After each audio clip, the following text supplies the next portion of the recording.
Let me show you why your Google shopping ads are being ignored. Look at this travel neck pillow ad from Uncommon Goods. Boring product shot, zero emotional connection, and blends in with every other competitor. Now look at what I created in under 5 minutes using Google's new Nano Banana Pro. Which one would you click? Today I want to show you my entire workflow that takes dead product images and turns them into ads that drive qualified clicks and actually converts using Gemini 3.0 Pro. I'll share the exact workflow, the precise prompts that I used, and everything in real-time action. This isn't just about making prettier pictures. This is about understanding fundamental buyer psychology and leveraging AI to create the emotional trigger that makes people stop scrolling and start buying. So let's get into it. So in our agency, lifestyle images has always been fundamental to our success when it comes to Google Shopping. And then with each new AI tool that came out, we started leveraging them more and more and more. But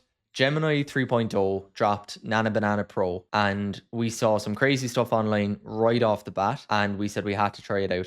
So it's really new, and what we've been using it for in new accounts has been lifestyle images with shopping ads. We've actually had a ton of other uses for it as well, but we've been using it in image generation with this new Gemini model. These are the results for our newest client. They came on board with us just 10 days ago or so, and we're kind of only 7 days into our campaigns. So the first thing that we wanted to do was look at their hero product on Google Shopping. They're an apparel company, and we wanted to see if we could enhance their product image to drive more qualified clicks. So look, it's only 7 days. It's not a whole lot of data, but it is really exciting from our side, and it's something I wanted to share. So look, obviously what's really beneficial is that immediate spike in CTR. And just for context, this is on a background of no other significant changes to the listing itself. Product title remains the same. The reviews were always coming through. We haven't changed any promotions or anything like that. So basically, their click-through rate has gone from 0.65% to 1.12%. Cost as a result has gone up because we're driving more qualified traffic. Conversions are up, conversion value is up, and even ROAS is up as well. So what we're seeing here is a higher volume of impressions, an increased CTR, and that's leading to increased conversion volume, but also notably increased efficiency. So that's such a sweet place to be, where you're seeing more conversions come through, but also at a higher efficiency as well. So the issue with plain product images, and this was an issue long before Gemini dropped this model. It's been an issue when ChatGPT dropped the image gen. It's been an issue before that. But if you're using plain product images, for me, it's just a really big missed opportunity within shopping ads. The reason for that is that your products look identical. So your ads blend in alongside competitor ads. What this creates is essentially a race to the bottom on price.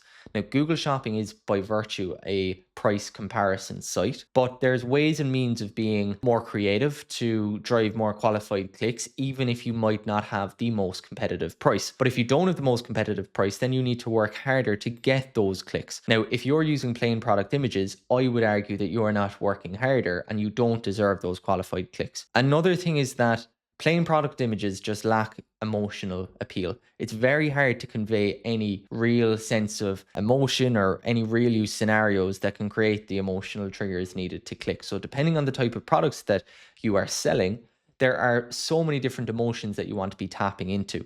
And you just simply can't do that with plain product images. The next thing then is you can't showcase quality.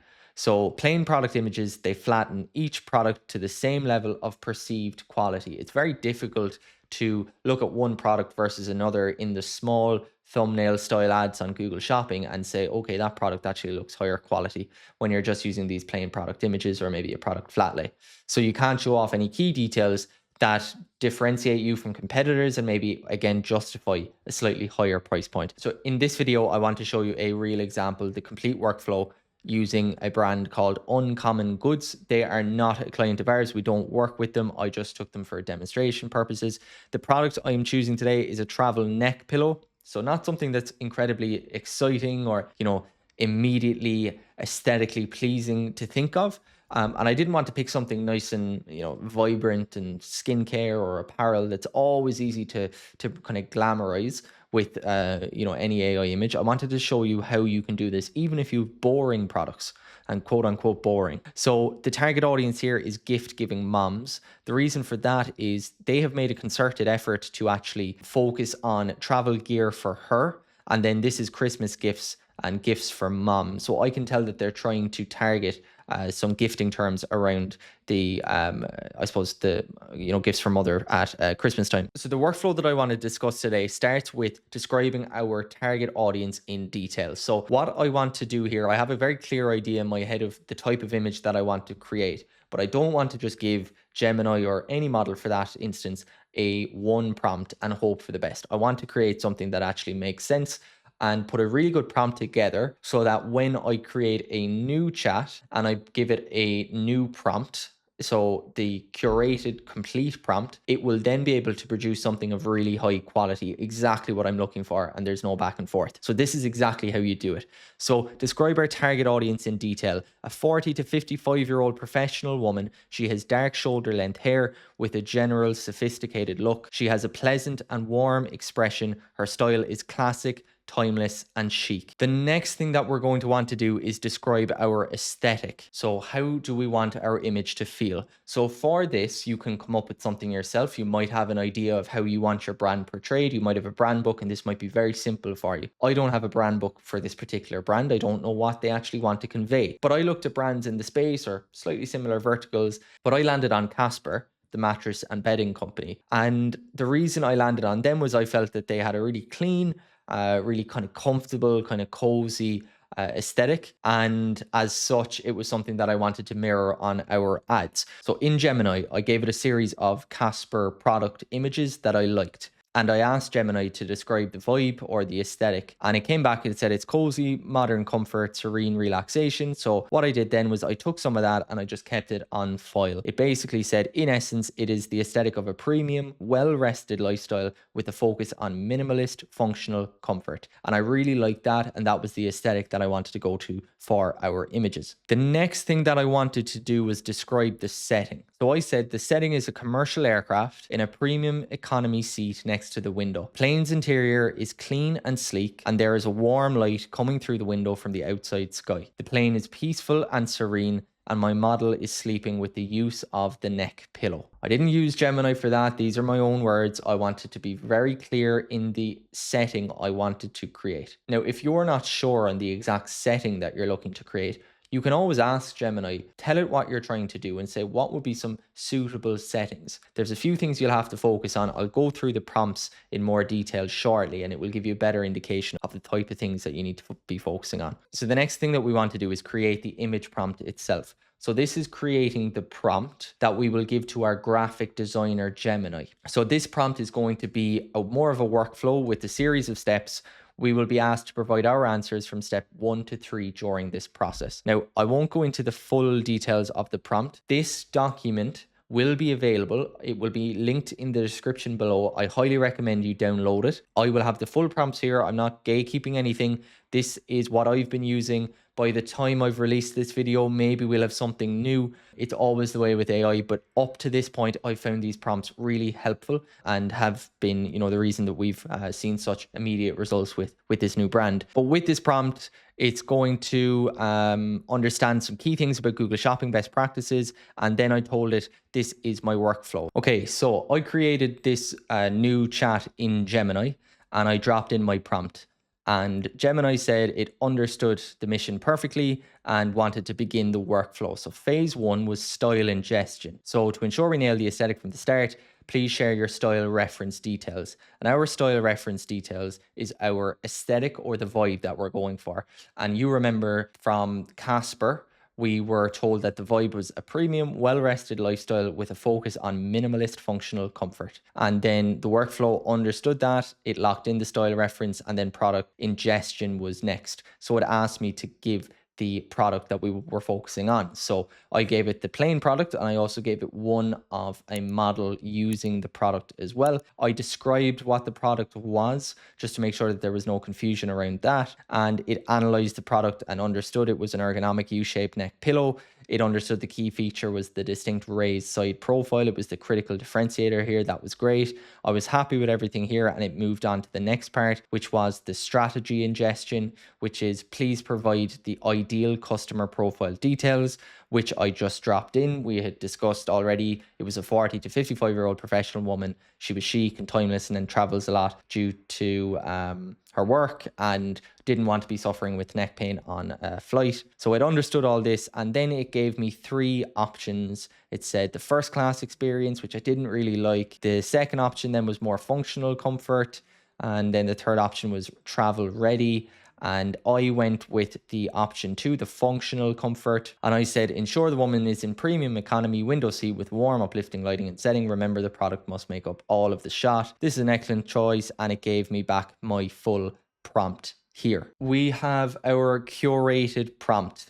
This is our prompt that we are going to give a new Gemini chat. I always prefer to open up a brand new Gemini chat rather than trying to create this image in the chat that I was actually messing around with and trying to get to the image generation prompt. I always find that it's better to take that final prompt and actually put it into a clean chat. So open up a new Gemini 3.0 chat, and then I have another prompt here ready to go that basically instructs the chat that it is an AI product photographer and 3D render artist, specializing in high conversion Google shopping ads. So I dropped in this prompt, told Gemini that it was this 3D render artist specialist, and it understood the prompt, and then it asked me for the product reference image. I gave it the product that we wanted to focus on, and once again I told it that it was a U-shaped ergonomic neck pillow with a raised side. It said it understood what the product was, it had locked in the physical properties, and it was ready to receive our final prompt. So I gave it the final prompt that we had taken from our other chat,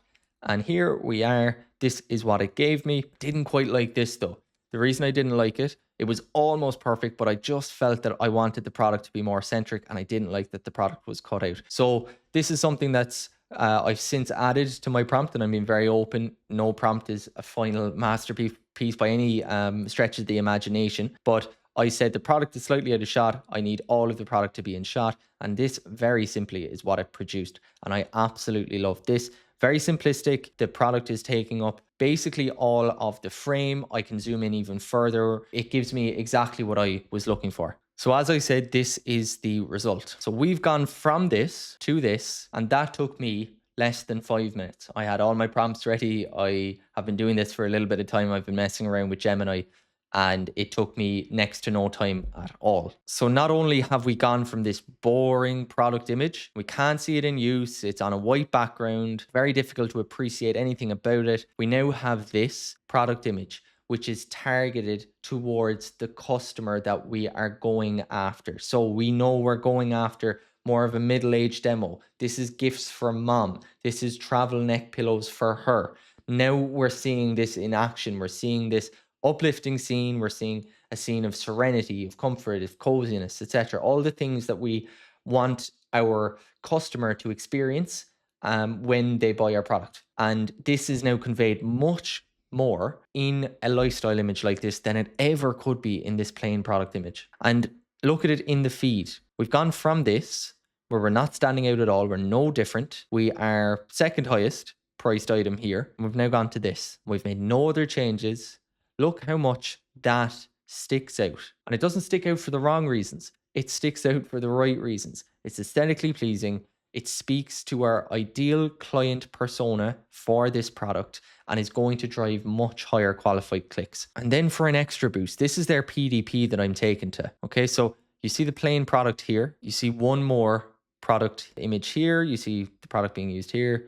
And then, sorry, you've one additional one also. Now, I would argue that these models are quite young and they are maybe not an exact match of who we're targeting. And I also think that there just isn't enough being done really on this product page to show off anything about the product. They could be talking about more features. There's a whole host of other things I think could be done with the H1 to match who we're targeting. But I went away and created all these product images. And collectively, they took me, again, less than 10 minutes because I had everything loaded up already.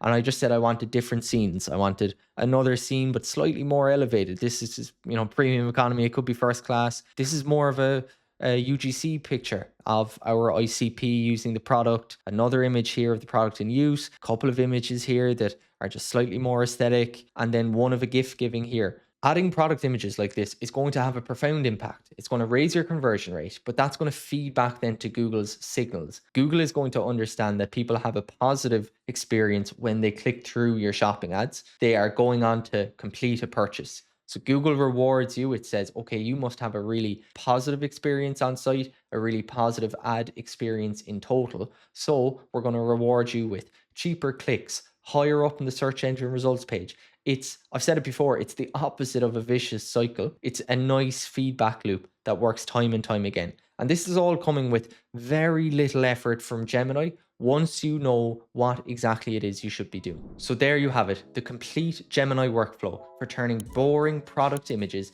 into high CTR shopping ads. But here's the thing, while product image optimization is such an important part of actually scaling your shopping ads on Google, it's only one in a series of really important optimizations that it actually takes to grow on the channel. You also need to focus on your product titles, your reviews, your promotions, all the other attributes inside in Google Merchant Center. If you'd like my team and I to take it to the next level and implement these optimizations systematically, I've got a link in the description where you can book a free strategy call with me today. We'll audit your entire Google Ads campaign setup and identify what's blocking you from those 7-figure months. And once you've booked that call, watch the next video where I break down how some of the leading D2C brands in the world are leaving hundreds of thousands on the table every single day by not making these changes when it comes to Google Shopping. I'll see you at the next one.